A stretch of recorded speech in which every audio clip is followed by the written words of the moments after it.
How to delete custom vibrations on iPhone.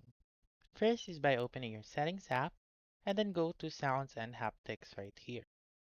Once you have done that, you may go to your ringtone or your text tone. So choose either of the two and then scroll up and make sure to go to vibrations right here. Click on that one and scroll down and look for custom.